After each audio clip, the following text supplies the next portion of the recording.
na ito na siyang pinakda ng Diyos upang tipunin kayong lahat sa dakong kabanal-banalang ito, kanyang templo, at lugar na inyong nararakang papurihan sa harap ng kanyang dambana at sa harap ng kanyang banal at makapangyarihang pangalan.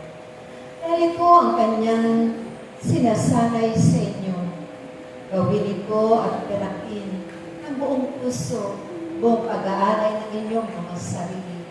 Dahil kayong lahat ay kanyang nilikha, ang ayon sa kanyang wangis. Kung kaya't kayo man, ay ibig niya laging mabuti.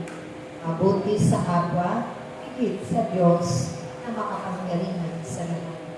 Mapuno ng pag-ibig, kapayapaan, kagalangan at kababaan ng kalooban. Dahil yan ang mga mahalagang bunga ng banal na Espiritu Santo na maaari ninyong kamtin sa ganitong pagtitipon na ito'y padadaluhin ng Diyos sa pamamagitan ng kanyang kapangyarihan.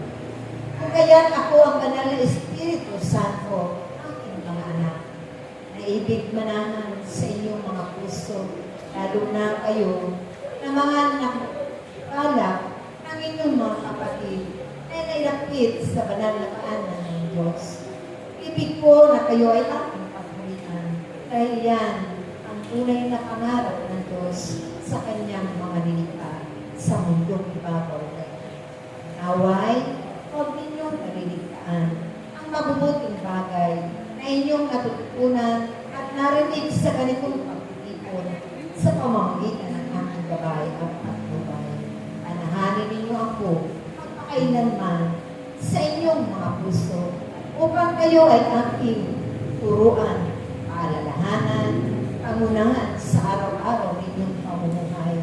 Nang kayo man ay hindi mahuli sa kasalanan, mailayo at mailapit lagi sa Diyos sa anumang kasamaan sa mundong ibabaw na ito.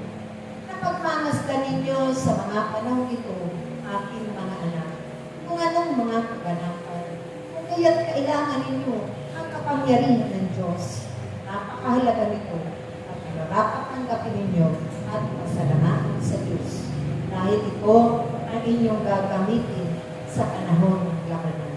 Digmaan, masama at mabuti. Kung kaya't aking mga anak, naway na uunawaan na ninyo kung anong makahulugan ang pagtitikot ito. Dahil ito ang kanyang tugin na pinamamahalaan magpakailanman. Ang namamahala sa ganitong gawain ay ang Diyos na makapangyarihan sa kanila. Diyos na banal at wala nang higit sa Kanya. Maraming salamat.